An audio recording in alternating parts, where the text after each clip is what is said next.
This is episode 8 of the IHN show. There was some technical difficulties. The mic was muted for the first 12-ish minutes. So the first 12 minutes we said was never been recorded. So we hop in to where we are talking about Indycar looking for a new race to replace Phoenix and possibly extending their schedule. Sorry about that. I'll make sure it works next time because I'm a complete doomass. Anyways, enjoy the show.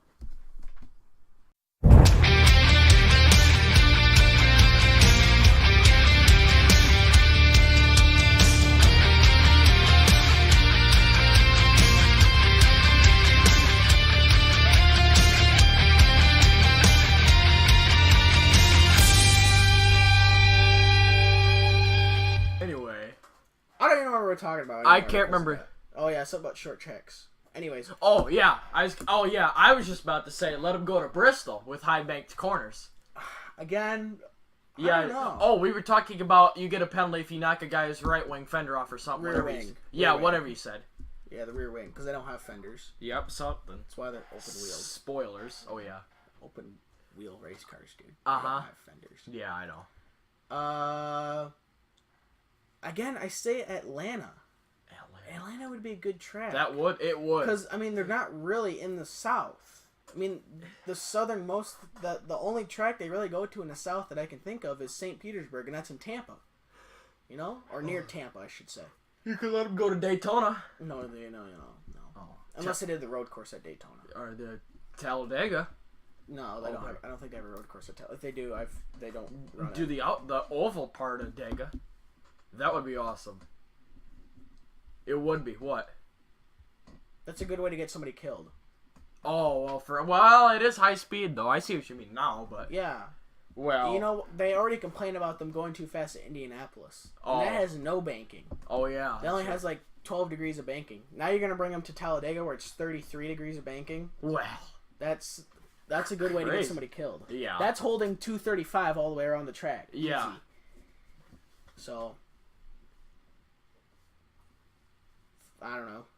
I mean, they could go to if they went to Daytona, they would have to do the road course, and they would have to do the bus stop on the back just to have them slow down. Yup. But I don't know. That would be cool if they do the Daytona road course. That would be. I agree with you on that because I've seen that track before. That's nice. Yeah. And what they could do instead of coming out right after because the road course starts right after the pit road ends. Yup. Kind of like Charlotte, and then.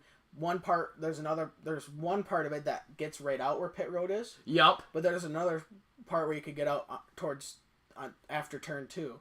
And then you go up the track, and then you do the bus stop, and you go around 3 and 4, and then you go back do it again. Mm-hmm. Well, I don't know if they would complain because by the time they get to past out of turn 4, they're probably doing almost full speed.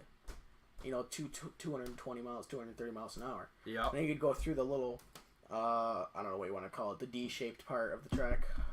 The tri-oval. God, why can I not think of the tri-oval? Exactly. The tri-oval. But probably once you hit the start-finish line, you're probably going to do heavy braking to go back into the road car. I don't know. Yeah. I don't know. It depends. Yeah. I wonder how they'd look at Darlington. That would be... It would be interesting. Pretty crazy. I don't know. Because Darlington's you run pretty much against the wall at Darlington. Yeah. Because that's where the groove is, and that's just where you run on the track. I don't know. I'm just trying to think of tracks where... Because, like I said, they're more of a Midwestern sport. Yeah. I mean, most of the tracks they go to in the Midwest, they've been going to for a long, long time. Yeah. Other than that, they've been bouncing around tracks, which is half of IndyCar's problem. They keep bouncing around at tracks, They go to a track for a few years. Oh, it's not working out. Okay, let's go to this track for a few years. Okay, and I mean, every 3 years, that's half the schedule's different. Yep. Because they're bouncing around to so many tracks. They don't, it's not like NASCAR. Where it's like every year. Okay, they're gonna go to Michigan this year, twice a year. They're gonna go to Pocono twice a year. They're gonna go to Dega twice a year. Yep. And they're all essentially kind of set to each weekend, except when they kind of moved it around this year. Yeah. So now they gotta replace Phoenix. Yeah, they have to replace Phoenix. Great. And I don't know, I keep thinking of tracks. They used to go to Las Vegas, but they don't anymore. I would assume because nobody showed up, and also Dan Weldon died there. They still go to Pocono because they draw at Pocono, and they're freaking nuts at Pocono. They do 500 miles there in under 3 hours. Holy cow. They just haul, dude. Haul. It's nuts. like because obviously Pocono's really wide. They do like they get to the start like on restarts they go like six, seven wide. It's like settle down. You still have 3/4 of the race left. No, you want to go to the front. And you're coming into a corner soon. Yeah, so. they got turn 1 up there, which is essentially 1 groove corner. It's not a 3 groove corner. Yeah. They'll go through the tunnel turn like 3 wide. It's like you guys are crazy SOBs. Yeah. You know, you just watching. You just hear. Exactly. Right? Yep. So I should have. Whoops. Let me plug that in. Oh, okay. For unpreparedness. Yeah. Well, I unplugged it so we could. Anyways. Anyway. So back to the point standings. Second is Alexander Rossi. I already said that at 448. Joseph Newgarden is third at 334. Will Power is fifth at 407. Ryan Hunter-Reay's fifth at 399. I'm sorry, Will Power is fourth, not fifth. Robert Wickens is sixth. Ironically, he's in the 6th car at 380 points. Simon Pagenaud is seventh at 344. Graham Rahal is eighth at 335. James Hinchcliffe is ninth at 328. And Sebastian Bourdais is 10th at 293. Again, if you're not... pretty much the only ones I can see winning the championship right now is Scott Dixon, Alexander Rossi, or Joseph Newgarden. Yep. Rossi and Dixon have the best chance because Rossi's only 46 points behind Dixon. Yep. Newgarden's 60, Will Power is 87, and Ryan Hunter-Reay is 95. Ryan Hunter-Reay, unless he gets 2 race wins and Scott Dixon finishes last like twice, then he's in contention, you know? But I mean, he's not mathematically out. Yeah. You know? And plus, the last race of the year is a double points race. Yep. So, I mean, that helps a lot. Yep. I mean, there's only 2 double points races, that and the Indianapolis 500. So. Yep. Well, again, my pick is. Gotta be Dixon. I would think Scott Dixon, but Alexander Rossi can come up there and surprise. Yep. You know? So I don't know. We just have to. You just have to wait and see what the hell happens. Yep. So. Anyways, yeah, we're just let's go on to our next fun fact of the day. Oh yeah, that's the next segment. Actually no, hold on. There isn't. Oh yeah, this is great. So when Alexander Rossi won the race, you know, he went to go do a donut because you know how Mid Ohio, like here's the start finish line, you do turn 1 and you go up and kind of do like this loop thing. Yep. So like the track looks like so like it looks like this. They call it the keyhole.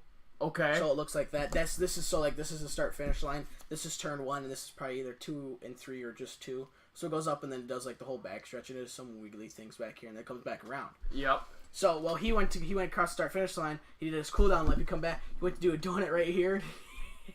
he went off and he did like half a donut. Went off into the grass and got the car stuck. Like front wheels here's the pavement, here's the grass. Front wheels are hanging up in the air. Back wheels are in the grass. My gosh. He bottomed out the car in the grass. It was hilarious. Nice. That'll teach him. Oh, it was so funny. It runs great. Oh, jeez. I saw that. I was like, oh, yes. A little bit more practice on that to hold down the brake, to lock up the front tires. Yep. So, but, and that was our fun fact. No, it wasn't. That was just news. Yeah, I just messed with you. So, fun fact, though. Where is my fun fact? I had it, and I must have closed it by accident. Whoops! It disappeared. Yes, it did. Oh. Fun fact. Kyle Busch, from this past weekend, winning the truck race. Here's your fun fact of the episode. With Kyle Busch winning the truck race at Pocono, he has tied Ron Hornaday for the most Camping World Truck Series wins at 51. Holy crap. And ironically, he won it in the 51 truck. Nice. What are the odds of that? 2-1. Exactly. So, yeah, that's... fair to Midland. Yeah. Jeez. I guess he told me that. My dad. I'm not surprised. Exactly. So that's IndyCar, and now we'll move on to hockey. Shoot, what place was Ron Hornaday in for the career Truck Series wins? Is for the total career Truck Series wins? Ron Hornaday, is he in second? Because he's tied for first now. Oh my gosh, one more and he's got the record. Yeah, great. So anyways, hockey. All the big guns gonna shoot out the lights. The place will be rocking 'cause it's Saturday night. Hard hitting, fast breaking, bullet on ice. The place will be rocking 'cause it's hockey tonight. Here we go.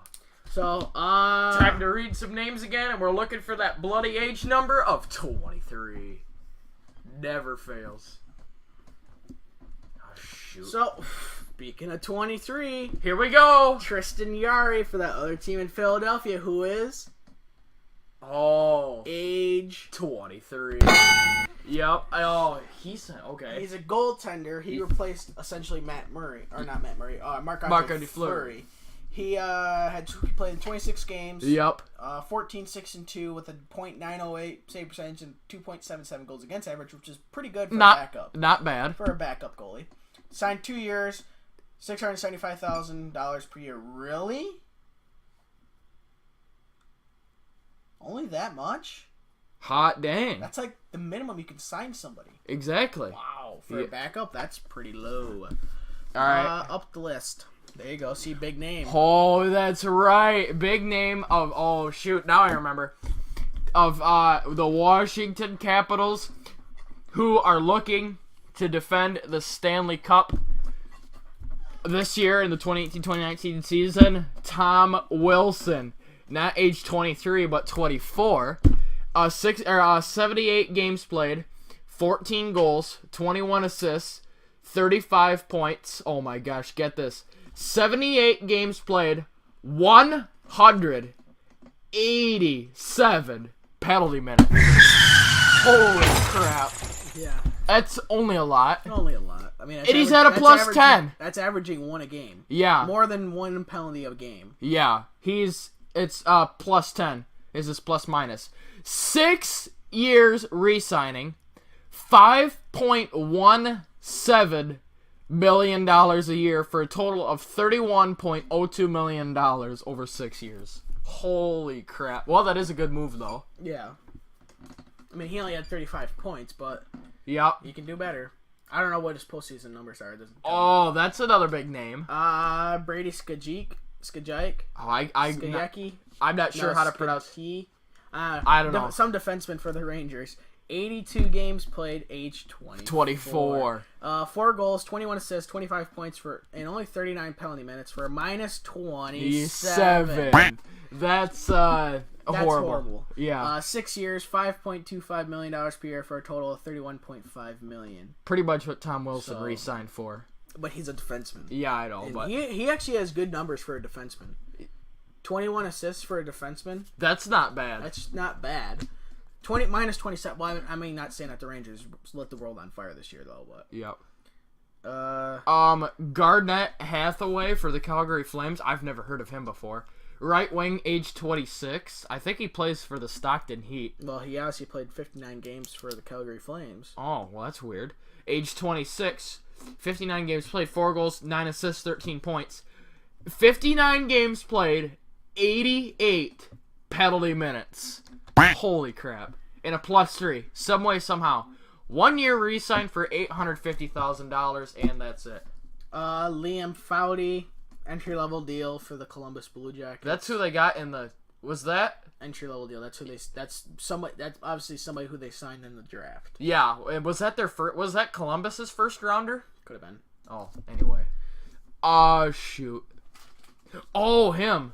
For the Smashville Predators, Mika Salabaki, right wing, age 25, 58 games played, 2 goals, 6 assists, 8 points, 34 penalty minutes, minus 8, 2 years, $750,000 a season, $1.5 million total, and that's it. That's it for Holy hockey. cow, Tom Wilson, holy jeez. Yeah. That's That's when I saw. I was like, that's a big name you can talk about. exactly.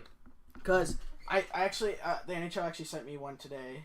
Oh crap! I was to say, While you were talking about IndyCar, I got the NHL app, and it's not bad. Well, I mean, you can set up your favorite team, so I did. You can set it up to where when Detroit scores, I did. it will send you a notification, and if they get a goal, it'll play the goal horn. Nice. I can't wait for that. So, I And say then I already got... like me, I have Detroit and Nashville.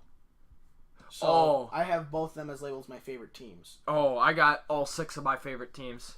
That's fine. Yep. Crap. Dang it. Some people's kids. Damn. Alright. Because I saw this, there was a thing where it said the Washington Capitals were, since they've re-signed Tom Wilson, they were looking to, obviously, defend the cup. Yep. And obviously with the new head coach, and I think they said 18 to 20 returning players. So that's a lot. And then I mean, they pretty much have most of their team coming back except a few. Yep. So anyway, one out of the 6 of my favorite teams is the New Jersey Devils. Their assistant coach is Mike Greer. That's a big time veteran name. I haven't heard that name in a long time. Mm-hmm. And what just ruined my day that I just now found out while he was speaking, the Devils signed forward Eric Tangradi to a 1-year, 2-way contract. Dang it. that's what happens. Exactly. Sucks. Well, 1-way, 2-way, so that means that he's going to be bouncing around. Yeah, 1-year, 2-way contract. You got Tangradi. Crap. You know why they signed him for a 1-way, 2-way? Or a 1-year, 2-way? 1-way, yeah, that way. Yeah, that thing. 1-way, 2-way. Oh, McFly. Yeah, I gotta find a soundbite of that. Yup. It's so they could send him down to the minors without Detroit re-picking him up. Yep. Because when you take a player from a team and you send them on waivers, I think the team that you took them from, they get first chance of getting them back. Oh. And then if they pass up, then it's to the rest of the other 29 teams. Yeah. I believe that's how it works. Either that, it's first come, first serve. I don't know. So, yeah. Oh, by the way, I'm looking at some improvements for our setup here. I was yesterday.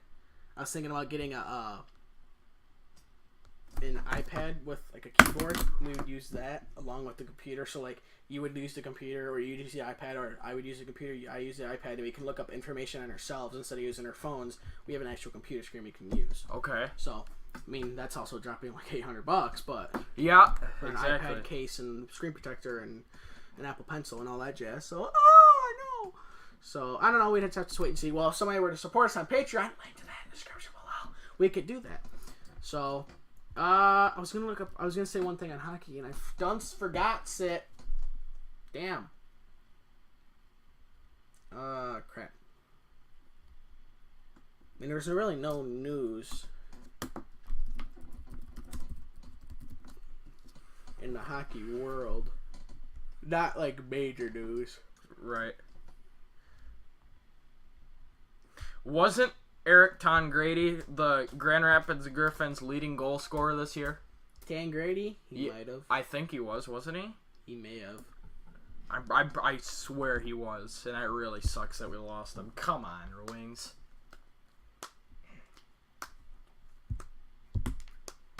So, yeah. Sucks. I used to say, we lost Ben Street, we lost Tangradi. Well, it's, you lose Street, you lose Tangradi. It's not fair. Yeah. Great. I mean, it just sucks. This is news. Okay. This is Brady Tkachuk will announce whether he will return to Boston University, BU, for a sophomore season or sign with the Ottawa Senators by August 12th. Holy cow. So, and he was drafted 4th overall. Yep. I say he should sign with the Senators. The Canucks prospect Hughes is returning to another year at the University of Michigan. So, that's that news. I say Quentin Hughes. Yeah, and then Jack Hughes, who's most likely going to be the first overall pick next year's draft in 2019. Let me see what they're... Because Jack Hughes is yeah, I heard that Jack Hughes is like Connor McDavid 2.0. Overall. No. What am I looking up? 2019 NHL Entry draft. prospects. I just do draft. Entry draft. They're both The same. the same. Exactly. I don't know why they add entry draft. I But just they're say- the same. You'll probably hear the most about Jack Hughes. Let me see. And I'm hoping Buffalo Sabres picked the defenseman. if the Canucks get him, it's going to be Who's this. the early favorite? No, look no further than Jack Hughes. Told ya. Brother and freshly picked Vancouver's Canucks prospect Quinn Hughes. Yup. Hughes played for the U.S. National Development Program and racked up 27 goals and 68 points in 36 games. That's a lot. Holy. He's averaging around 2 points a game. Hot dang. Almost exactly 2 points a game. Yeah. Just a tick short. 4 points short of 2 goals a game. Oh. With the under-18 squad, while posting the highest points per average game on the team, 27 games against USHL competition, United States Hockey League. Hughes led the U.S. team in scoring outright, 9 points better than Wallstrom and 14 more than Farabee, 2 players picked in the first round of this year's NHL draft. Despite playing only half a season in the USHL, Hughes finished as the highest scoring rookie. Crap. Half a season, and he was the highest scoring mofo out there. Jeez. My God. Exactly. This kid's nuts. Connor McDavid 2.0, am I right? 1.88 points per game average. Sheepers. Better than Patrick Game's 1.58 points per game mark in his draft -1 season. Even more incredible is that the total 116 total points he scored for the U.S. National Team Development Program this past season, split between under 18 and under 17, and set a new record for a 16-year-old player, crushing the old mark of 82 set by Phil Kessel and tied by Clayton Keller. Hot dang. Further, Hughes was 1 point shy of tying the all-time USNTDP scoring record set by Austin Matthews, who was 17 at the time on account of his late birthday in September. A center listed at 5'10" and 161 points. Ooh, he's a small kid. All eyes will be on him next season. This is coming off with Sportsnet Canada. Yeah, there's not much after that. So, yeah, he's not a big kid. Not in the slightest. 5'10", 161. Ooh, he's pretty tiny. But he's got stupid good skills. He's stupid good, yeah. He's, like they said, he's Connor McDavid-like qualities, and he's an American. Yup. So that's good to go do all S of A. And if Detroit sucked this year, so we can get him. Would you do something for once? That's good. Yeah, but then what you said a few episodes ago, which I can't remember number episode that was, you saying that Vancouver was going to be last in the league, and if they are last in the league, and they win the lottery, and they have both Hughes brothers, it'll be the Sedin twins all over again for Vancouver. Just a year apart, yeah. Yup. So, anyway, I think that's it for hockey, right? For the most part, yeah. It's gonna be a pretty short episode. We're on to trivia. See, this problem, like right now, like in the wintertime, hockey's gonna be covering this Packed. episode. Yeah. Because, I said, we're going to be covering Uh, every game, every score, all the box scores. yes. You know, we're gonna go in depth. So And we can do that with the AHL, the ECHL, and the OHL, too. maybe, I used to say, but that'll be a really lot. yeah. So good English there. Yeah. You English will do very. Mm-hmm. You can go first on this trivia. Me first on trivia today. All right, here we go. Speaking of other hockey leagues, I used to say, and since NHL is affiliated with the AHL and the ECHL, I'll talk about the ECHL, and then If it's an ECHL question, I'll never get it. but the hint might give it away. Okay, I'll talk about ECHL. The question is, what year did our very own in the ECHL, Toledo Walleye, enter the ECHL? What year? Did the Toledo Walleye enter and come into the ECHL? Were they like an expansion team or? I don't know. I just looked up the year. Oh yeah.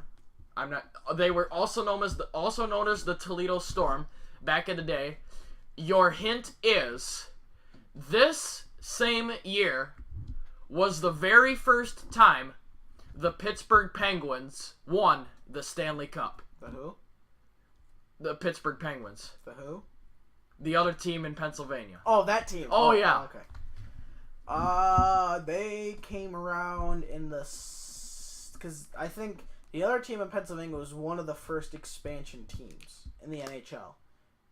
Because the NHL pretty much more than doubled in like the 70s. I think it was. They were one of the first expansion teams. So, won the Stanley Cup. I don't think it was 8. So I'm going to say... I gotta make sure your hint is right first. Just to make sure. I want to say it's sometime in the 70s. I'm going to say 77. I kind of figured that was wrong. Yep. 79. Crap. 82. The hint is when the other team in Pennsylvania first won their very first Stanley Cup. Won their first Stanley Cup. I don't know when that is. That's the problem. Oh. When did the other team in Pennsylvania come into the league? What was their first season? Because I can't remember what year the NHL expanded. Because I believe they were part of the first expansion teams. The very, very first expansion team was Philadelphia. Whatever. They were part of the first set of expansion teams. Because like the NHL went from like 6 to 14 or something like that in like 1 year. Hold on, let me look it up. And actually, a fun fact for that is another fun fact of the episode. One of the expansion teams in that was the Oakland Seals, and they were actually voted to be the most successful. The Philadelphia Flyers were voted to be the least successful. And it was... What team's still around? Exactly. What team has a Stanley Cup? Exactly. What team's not around? Exactly. And the Oakland Seals actually went to Cleveland. They became the Cleveland Barons. Yup. And now they either folded or they went to another team and they were part of them. So, yeah, they never played in the NHL again. The other team in Pennsylvania first came into the league in 1967. Okay, so I was right. They were in the 60s. So, they either won their first cup in the 70s or 80s. Not the 90s. At least I don't think it was the 90s.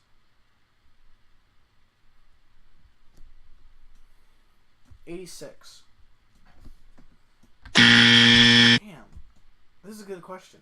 I just to say this is interesting. I just came up with this, so it's pretty good. Is it the 70s or 80s? Crap, that'll be your last hint. That's all I need. 90s. 90s. Wow, no wonder I would have never got. I think they won just- their first cup in the 90s.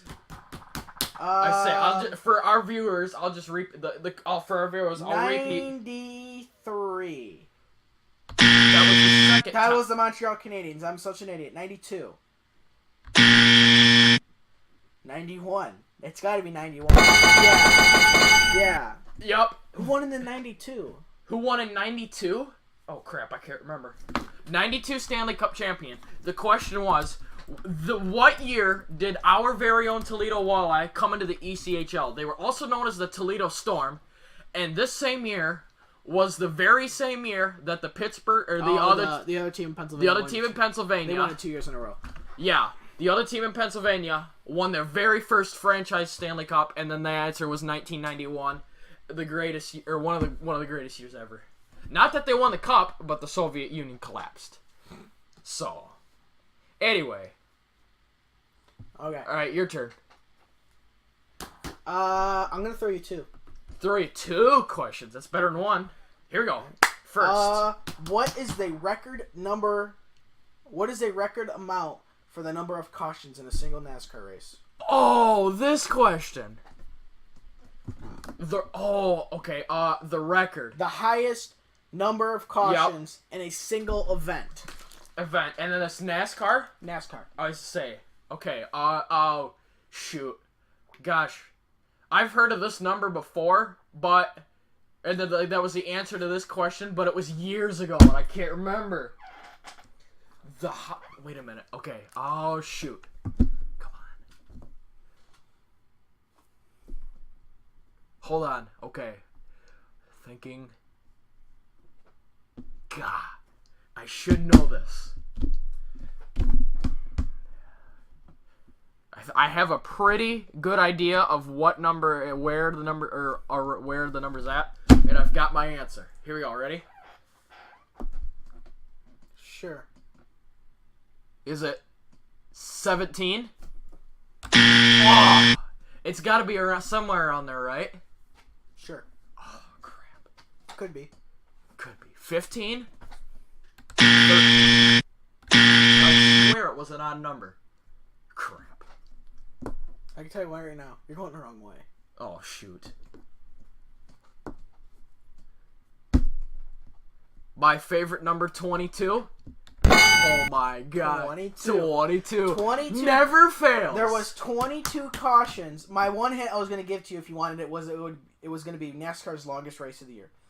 22 cautions were thrown in the 2005 Coca-Cola 600. 22 of them. I mean, that's... And what year was this? 2005. Oh, okay. 2005. That's averaging a caution every 18 laps. Holy crap. Not even counting the actual caution laps. Exactly. I mean, they took off, and the caution was thrown by lap 7, and then after that, it was nothing major happened. There might have been a caution there or something. And then there was a big pileup, and then it was caution. Until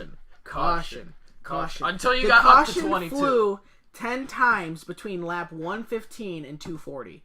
10 times. Holy smokes. Yeah, that's pretty much running caution, and then having caution, and then running for about 4 or 5 laps, caution, running for another 4 or 5 laps, caution, running for 4 or 5 laps, caution, running for 4 or 5 laps, and just doing that. It's like, oh my god. Until you get to 22. That race was well over 5 hours. Exactly. Because there was no rain.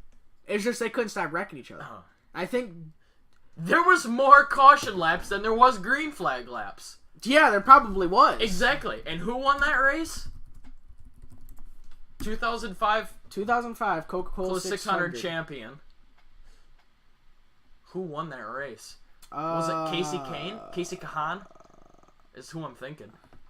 Oh, that's the wrong thing. Casey Kahan did not win that race. He was not in NASCAR at that time. 2005? I thought somewhere around that time was his rookie season. He's been racing here for a while, hasn't he? Crap. He was racing in 2009, I know that. Yeah, but not 2005. Somewhere in there. The race was won by Jimmy Johnson. Of course. That was my second guess. The race featured the most caution flags in Cup history, as well as the most lapped leaders, 21, in track history. Not the most overall, but in track history, 21 cars were lapped. Holy cow. Oh, I'm sorry, most lap leaders. So there are 21 different lap leaders. So 21 different drivers led the race. Holy cow. So half the field led the race. Yeah. That's quite a bit. Exactly. Wow. That's insane. Yeah. Most led laps were 98 by Brian Vickers. Nice. I haven't heard that name in a long time. Yeah, because he doesn't... Yeah, he retired long ago, didn't he? Yeah, he didn't really retire. He was forced to retire. Yep. Because he had blood clot issues. Oh. I'm trying to find out how many caution... Oh, you can just say your second question now. Oh. What is my second question? What is the first team the Grand Rapids Griffins were affiliated with? Oh my gosh. The first team the Grand Rapids Griffins were affiliated with. Mm-hmm. Okay. Crap. You know, to be honest, in all seriousness, I kid you not, I think they... I'm sorry, I'm going to interrupt. Johnson won that race by... 2 1,000ths of a second. No, yeah. Really? 0.027. Oh. Actually, it's more than 2 1,000ths of a second. Won by almost 300, only by 300ths of a second. Holy cow. It was his third consecutive 600 win. Wow. So, yeah. Woo. Oh my gosh. Anyway, I kid you. Didn't the Griffins also come into the AHL like the Toledo Walleye came into the ECHL in the same year of 1991? Hell no. How long have the Griffins been around? What state do you live in? Michigan. What town do you live in? Allendale. How far away is that from Grand Rapids? Not even 45 minutes. Not even A half Half hour hour. in good traffic. Yeah, that's what I thought. 1996 was their first season. 96 was? I thought it was sometime around 91. No. God, no. Dude, come on.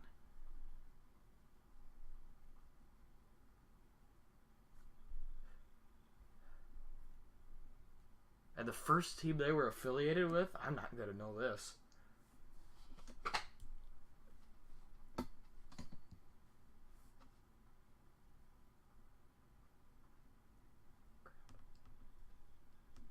I'm going to guess the Columbus Blue Jackets. Blackhawks?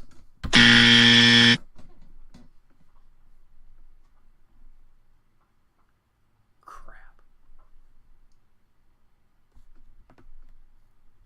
I have no clue. Canadian team. Canadian team? You're kidding. Nope. Toronto Maple Laughs? Montreal Canadiens? Crap. Ottawa Senators? Oh my gosh, it was the Ottawa Senators? Ottawa Senators to, I believe, the year 2002 or 2003. Wow. You know it.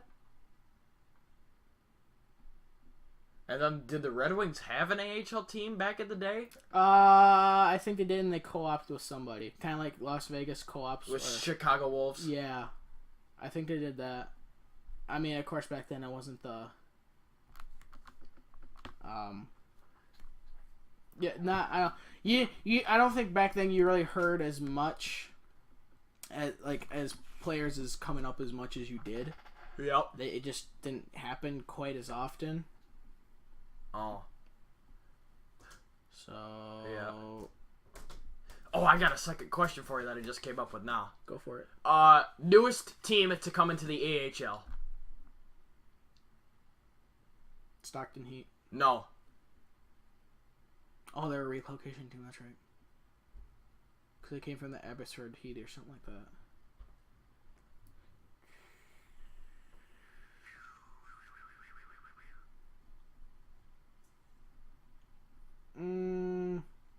Oh, by the way, for the Coke 600, there was 22 cautions for 103 laps. Holy cow. So a quarter of the race was ran under caution. Oh my gosh. What are the odds? Fair to Midland. It breaks the all-time NASCAR Cup Series record since 1949. There was 20 at Bristol. So it tells you how long they've been going to Bristol. Yep. And the track record for most cautions was 14, now 22. The record for the most laps under caution is 113. Holy cow. So, and that was in 1980. So that was before they had electronic scoring. Yep. So they were under caution for longer periods of time. Because they couldn't say, oh yeah, okay, this is the running order, okay? You go back 3 spots, you go back 2 spots, yeah, you go up a spot, you know. No, they had to go through, when the time of caution, they had to go through individually where every spot. A good reason, the number one reason why they went to electronic scoring was, I believe, the 1991 Wilkesboro Motor Speedway controversy. That's a good video to watch. Oh. That explains the whole things that happened with, so like what happened is there was a caution, no big deal, but the pace car picked up the wrong car. It was supposed to pick up Dale Earnhardt Sr., but it picked up Jeff Bodine instead. Oh. And then it was mass chaos from there. I was like, wait, isn't he supposed to pick up him? Who is he supposed to pick up? No, he's on the lead. No, he's the leader. He's the leader, you know? And they didn't have electronic scoring, so they couldn't go, okay, at the moment of caution, this was the running order. They didn't have that back then. Yep. So they had to all do it by hand and go through video data, which I think the race was televised, I could say, because they could do that, but Yep. they just didn't have the technology. Which, Yep. I mean, is a good... I mean, that's good. That's one of the good things about technology, is it makes things a little bit easier on Yep. that side of the aspect. Okay, we just were able to kill a little bit more time with that. So Right. we'll get into NASCAR after we've been talking about NASCAR kind of for the last half hour. You know, we're still in the segment Yep. of hockey. But anyways, it's NASCAR. Anyway. But once you answer, first or latest AHL team to come into the league. Into the A. Oh, yeah. Is it the, what's the Bear? Yeah, the Barracuda. No. Condors? Nope. They were the newest teams that I thought of. I am not sure. Oh, why did you ask me the question? Well, from my guess, I would imagine they would have been doing the latest team to come into the league. Yeah, they gotta be. You can't ask the question and I'll know the answer Well, to it, dude.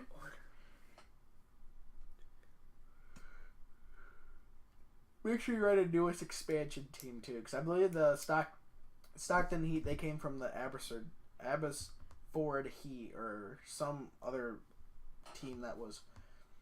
Yeah. Where did the Hamilton Bulldogs go to? The OHL. Did they? Yeah. Oh, okay.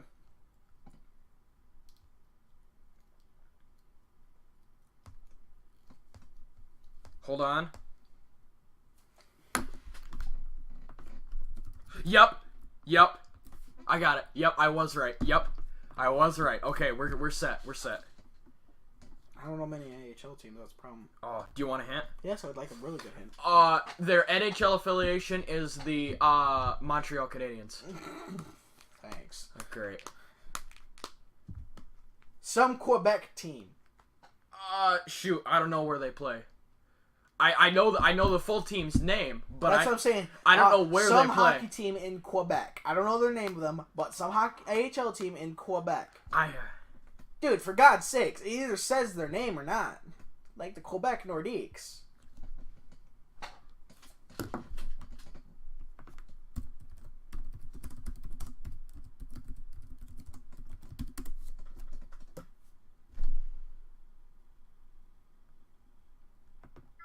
They are in Quebec.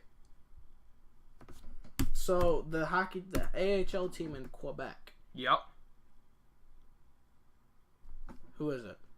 The correct answer is the Laval Rocket. That's not the dumbest name. I don't know what it is. I thought you kept up on AHL. No, not that much. Oh, well. The Laval Rocket. Yeah. Ever since I was right. Quebec. Back in 17. Oh shoot. Okay, I can't remember all the changes. Oh, shocker! They're owned by the Molson family. Who owns the Montreal Canadiens? Exactly. The Molson family. Never would have guessed that. They're in Laval, Canada. Yeah. Hold on. Where the hell is Laval, Canada? Laval, Quebec. I was right. Quebec. Yeah. Oh, it's right outside Montreal. Okay. Yep. Which is still Quebec. Yep. Yeah, it says Jesus. But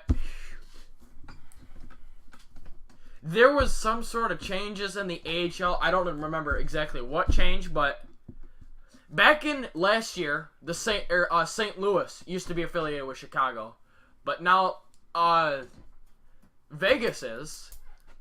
I have no clue. They're still affiliated with the Blues, I think. You're kidding. That's weird.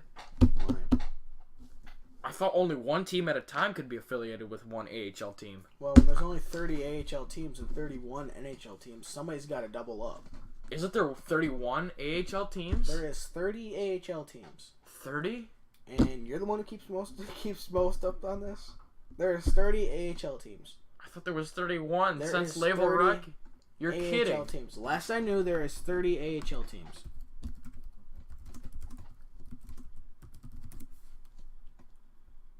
Okay, I'm gonna shove myself in the mouth. There's just 31. Who is it? So it is the Laval Rock. I used to say. Are they new this past year?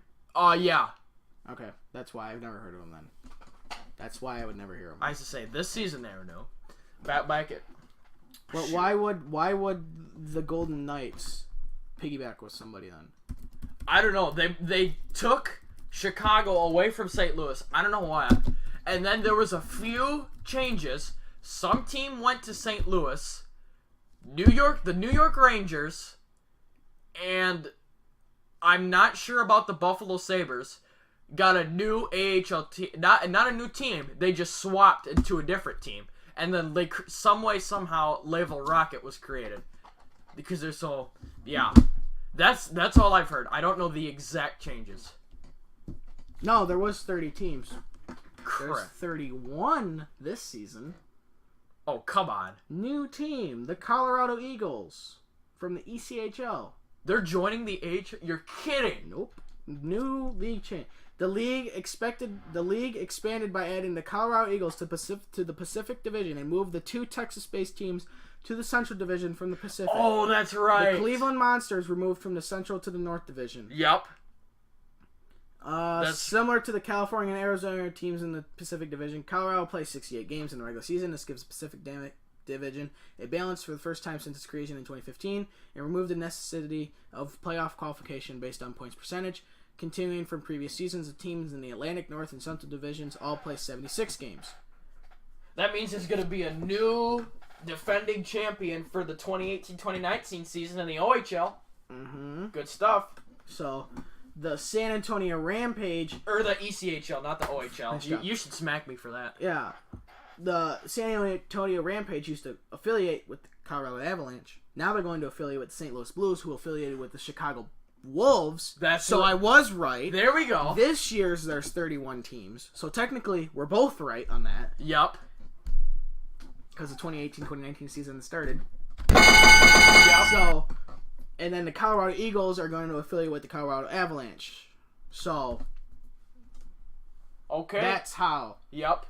That's going to look. So the Eastern Conference Atlantic Division is going to be the Bridgeport Sound Tigers, the Charlotte Checkers, the Hartford Wolfpack, the Hershey Bears. Oh, I should put off their affiliation. So Bridgeport Sound Tigers. Oh, trivia time? Let's go with trivia. Here we go. We're still under hockey, so I'm going to push off the NASCAR to a different time. Crap. Okay. Shoot. Oh gosh. I'll give you a hint. Yeah. Eastern Conference Metro Division. Bridgeport Sound Tigers, New York Islanders. Charlotte Checkers, that's easy. Carolina Hurricanes. Hartford Wolfpack. Crap. Eastern Division Eastern Conference Metro Division. New York Rangers. Hershey Bears. Hershey Bears. Used to be major choke jobs in the playoffs. I used to say.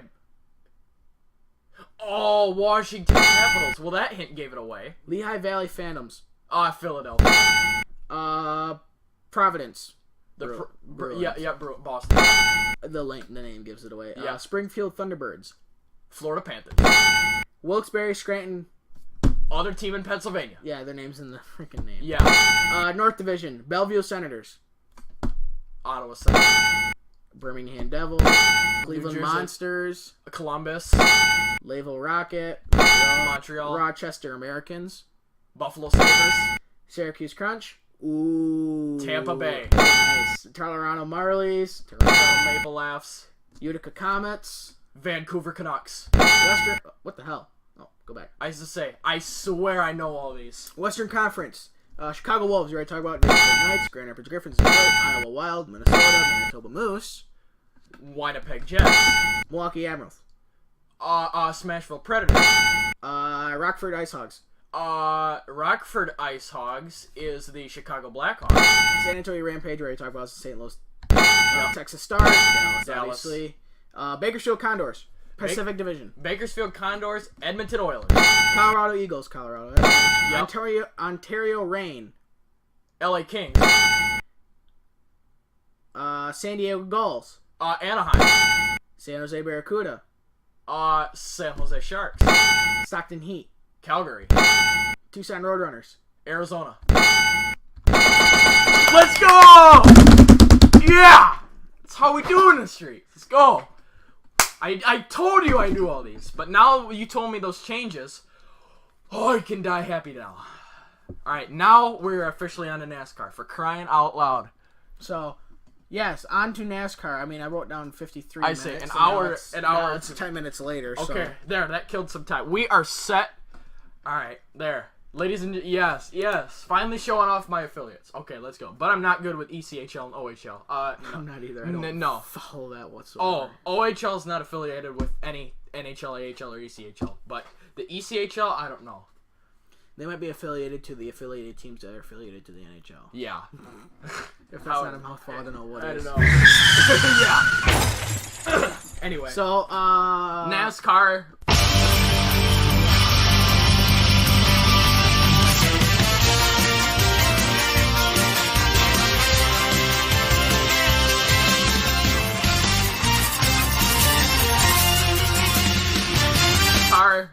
Raced at the Tricky Triangle. Tricky Triangle Pocono Raceway, and it's a 2.5 mile paved track. The total race length was supposed to be 400 miles, but they ran into NASCAR overtime. Yep. So instead of 160 laps, it was 164 laps for 410 miles. It was for the shotgun miles. Yep. What? A 410 is a type of shotgun. Oh, It's for yeah. the shotgun miles. Yeah. Okay. First was Kyle Busch. I know. Last episode, he picked Harvick. I picked Truex. We were both wrong. I did better though. Yep. You finished 15th. I finished 4th. So, Daniel Suarez, 2nd. Alex Bowman, 3rd. Kevin Happy Harvick, 4th. Eric Jones, 5th. Nice. William Byron, 6th. Holy cow. That's pretty good. It is. Chase Elliott was 7th. Ryan Rocketman Newman was 8th. Kurt Busch, 9th. And Dennis Hamlin was 10th. Dennis Hamlin never fails. And in 11th, Clint Boyer. 12th was Ryan Blaney. 13th, Austin Dillon. 14th, AJ Allmendinger, who also started 14th. Didn't move up any spots. Didn't lose any spots. Martin Truex Jr. 15th. Michael McDowell 16th. Jimmy Johnson 17th. It was a 600th start, actually. Wow. Jimmy Johnson's. Wow. Johnson 17th. Kenseth 18th. Reagan 19th. And Jamie Mack 20th. Jamie McFlurry. Jamie Big Mac. Jamie McFlurry. Nice. 21 was Paul Menard. 22nd was Ricky Wreck half the field, including the snack bar, Stenhouse Jr. Including the snack bar. I like that. 23rd was Kyle Larson. 24th, Ty Dillon. Eric Almirola was 25th. Joey Logano, 26th. Matt DiBenedetto, 27th. Matt DiBurrito, Nice. 27th. JJ Yelly, 28th. Yelly. That's pretty good.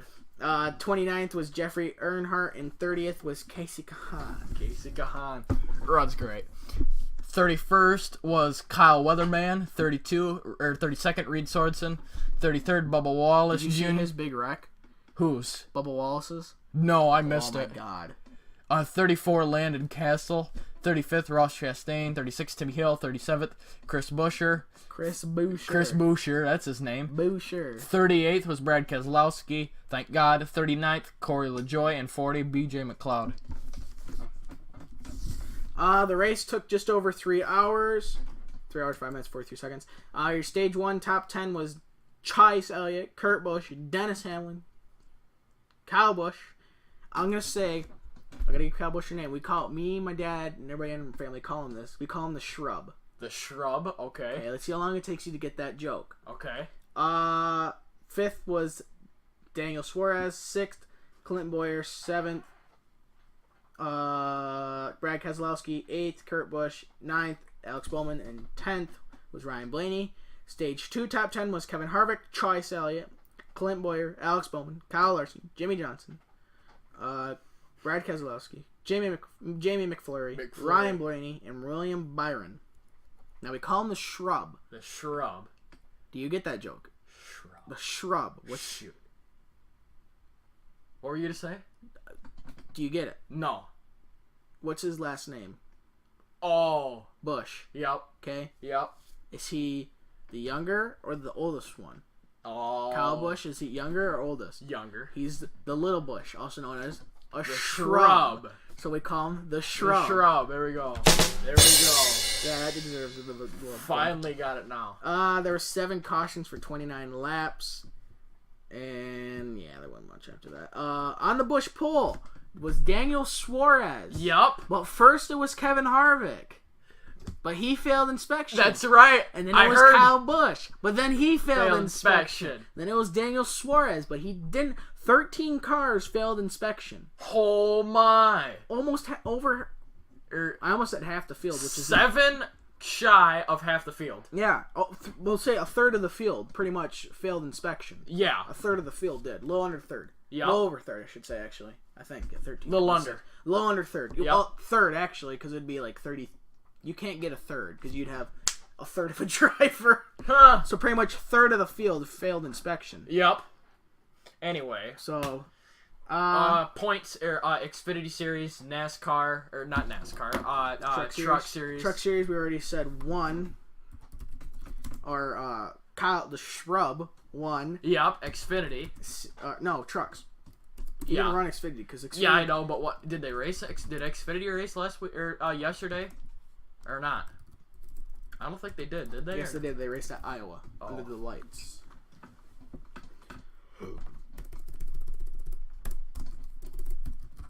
I'm really struggling here. That's pretty good. 31-0-0 with all AHL teams. I like it. The truck race, which ran also at Pocono, was Kyle Busch, Eric Jones. Crap, I forget his name every time. Whose name? Is it Dylan Sargent? I think so. Stuart Friesen, Justin Haley, Grant Enfinger, Todd Gilliland, Johnny Sauter, Matt Crafton. I think John Hunter Nemechek didn't run at Pocono. Ben Rhodes, Myatt Snyder was 12th. Austin Hill 13th. Cody Coughlin, some Thorson dude. I think. I wish it would instead of just give. You know what? This is a disaster. Because of NASCAR. Well, no, it's because Google only does like their first letter of their first name, and then yeah. Oh, another fun fact of today: the Shrub tied Tony Stewart at 49 wins. Career wins? Yep, for the Cup Series. Jeez. So Race Center. Give me the Truck Series, which is going to be called the Gander Outdoors Truck Series next year. Gander Mountain, yeah. Gander Outdoors. Outdoors? Oh, I thought it was Gander It's Mountain. not Gander Mountain anymore because they went bankrupt and then Camping World bought them. Oh, nice. Kyle Busch, Eric Jones, Dalton Sargent. God. Stuart Friesen, Justin Haley, Grant Enfinger, Todd Gilliland, Johnny Sauter, Matt Crafton, Joe Nemechek, Ben Rhodes, Myatt Snyder, Austin Hill, Cody Coughlin, Tanner Thorson was 15th, Jordan Anderson 16th, Justin Fontaine 17th, Austin Wayne South, Josh Remieux, Bo Les Mestus. Why do you guys have such complicated names? Was 20th, Wendell Shave is 21st, Jennifer Jo Cobb, Todd Peck, BJ McLeod, Norm Benning, Brett Moffitt was 26th, Ray Cicerelli 27th, Timmy Hill, Camden Murphy, Reed Sorson, Justin Yelly was 31st, and last and 32nd was Bailey Curry. Justin Yelly. I like that. Justin Yelly. For Iowa Speedway, which was a night race for the Xfinity Series. Yeah, Xfinity Series, that's a thing. Uh-huh.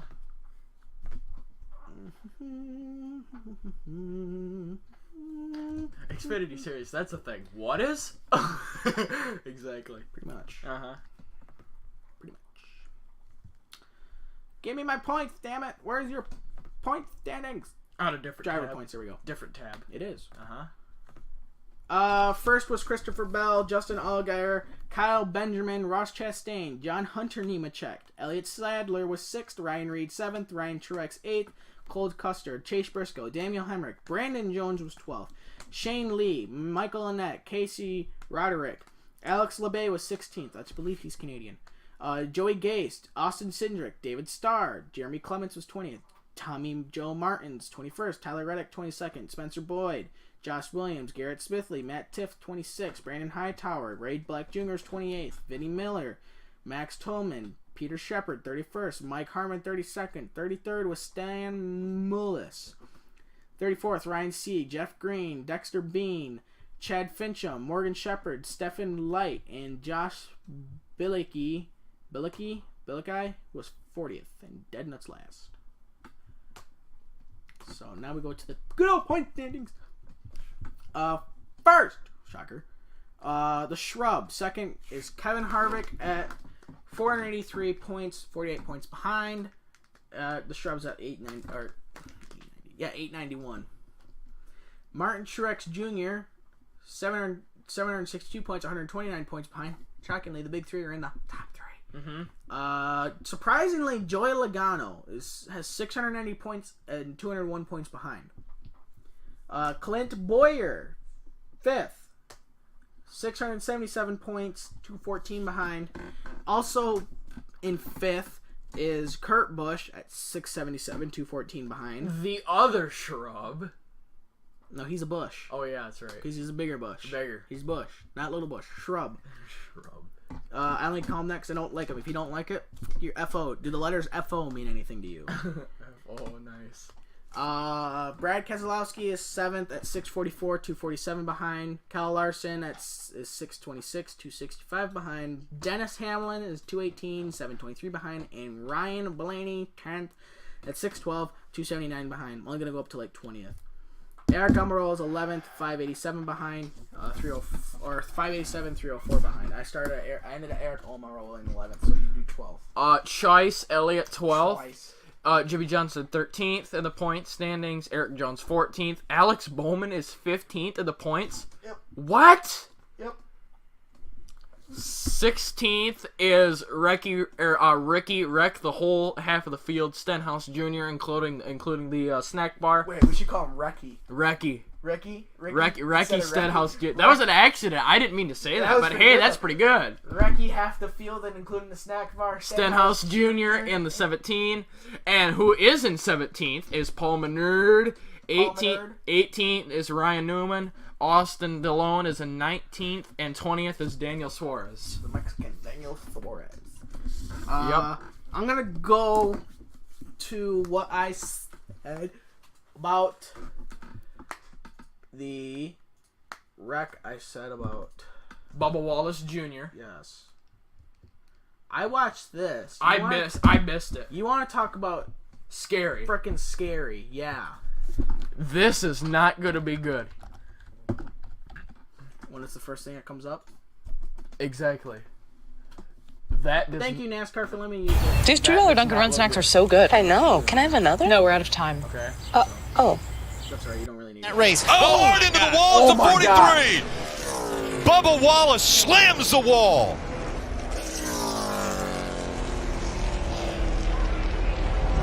That car at full speed. And that is the greatest view we could possibly see. Ahead. Car at full speed. Because And that the window net was up. Because, you know, the rule is if you're okay, you put the window net down. Yep. The window net was up for like 30 seconds. After the car came to a stop. that is the greatest So view they we caught could that. possibly see. The window net coming down. This was a massive hit. Oh my God, his interview Turn was one, so which fun. is the end of that long front straightaway. We talk about how fast they enter turn one, over 200 miles an hour. When something happens, And we've heard people talking about brake issues. He didn't have brakes. What happened? Did he blow it?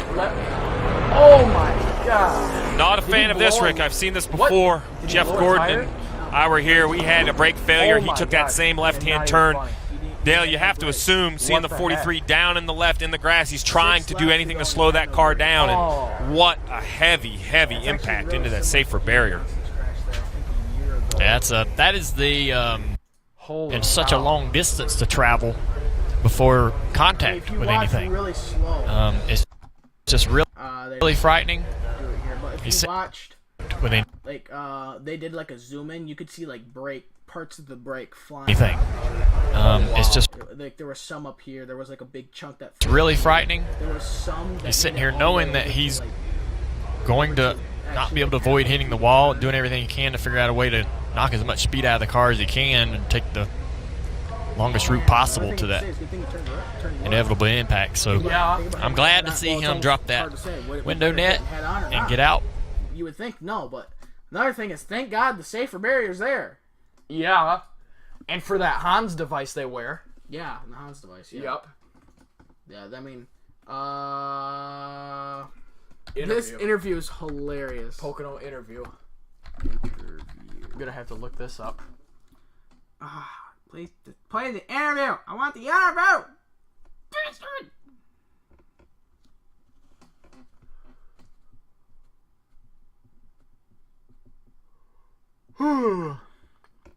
Can't find it anywhere.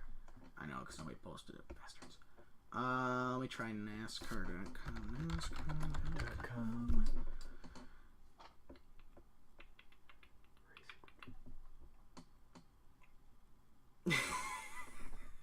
We found it. Thank God. Here. I was to say, yeah. interview's hilarious. I gotta hear this. I'm okay. That was a huge hit, babe. I'm fine. Mom, everybody back at home, I'm okay. Hardest one of my career. I was just telling them here, there's no feeling like being helpless in that situation, going off into turn one. And it scared the hell out of me. I didn't know if I was going to remember it if I hit or not. So we're good. Bit my cheek, banged my foot off the pedal. I'm okay, though. I'll wake up tomorrow and be a little sore, but the safety has come a long way. So it's good to be able to climb out of the car. The EMTs were worried that I didn't let the window net down fast enough. And I was like, hell, that's the last thing I thought about. I'm sorry. Everything was good. They gave me an ultrasound. No twins or anything, so I'm good. We're just unfortunate ending for us. Our mile 22 Chevrolet was okay. It was decent. We were trying to get by and just salvage a decent finish and had brake failures. Describe for us when you felt that, Bubba, and the process you went through quickly to decide what your options might be. Yeah, the lap before I was holding off Eric, the 10 car, going into one, and the pedal went to the floor, so I went to the bottom. Just try to your natural instinct is just to try to use up all the track when that happens. So went to the floor, pump it up, get through the tunnel and through 3 here, and then down into 1. I started pumping it right past start finish line, and it blew. And I should have hooked a right into the fence and stayed up there to use that to slow me down, but I'm used to turning left there, Dave. So I turned left, and there she went through the grass. So unfortunate, but definitely the hardest one. I'm okay. I'll be sore. Yeah, I'll be limping, but I'll be fine. I didn't hear him say that. Oh, he says it fast. I didn't hear him say that. They gave me an ultrasound, no twins or anything. No, I didn't hear him say that. He says it. You gotta listen close because he says it. He says it in like mid sentence. Here, let me give you the headphones so I can find it. And I'll play it for you. Mid sentence. He says it like in the middle of him explaining what happens. I'm okay. Let the window net down fast enough, and I was like, hell, that's the last thing I thought about. I'm sorry. But everything was good. They gave me an ultrasound. No twins or anything. So. Okay, yeah, listen. He says it right here. I thought about. I'm sorry. But everything was good. They gave me an ultrasound. No twins or anything, so I'm good. Nice. Just in the middle of having a big rock. They gave me an ultrasound. No twins or anything. Like, I heard that. I started laughing. And my mom was like, wait, what did he say? I'm like, oh, you missed it. It was so funny. Yep, missed it. I was just sitting there going, oh, laughing God. like Alex. Yeah. You guys wouldn't get that joke. Inside jokes. Yeah. There's this kid who one time he laughed legit like at middle school too, and everybody was watching him do it. Oh my gosh, that was. And then we were laughing like him. Yeah. Anyway, that's all for today's show, isn't it? No, please don't. No. God. NASCAR, what the hell's the matter with you? Many things. Oh yeah, you still want to make that episode and talk about everything wrong with NASCAR. The first thing you'd talk about is the point system. Mm-hmm. It says right here, NASCAR working on 2019 rules package. The package used in this year's All-Star race could be used in 14 races next season. Pack racing is not the answer to your problems. Pack racing is not the answer to your problems. The cars are the problem. You have the thing of side force, which is ruining your racing. And then they go and put, shoot, what is that called? A restrictor plate on it. Why'd you do that? Rip you a new one.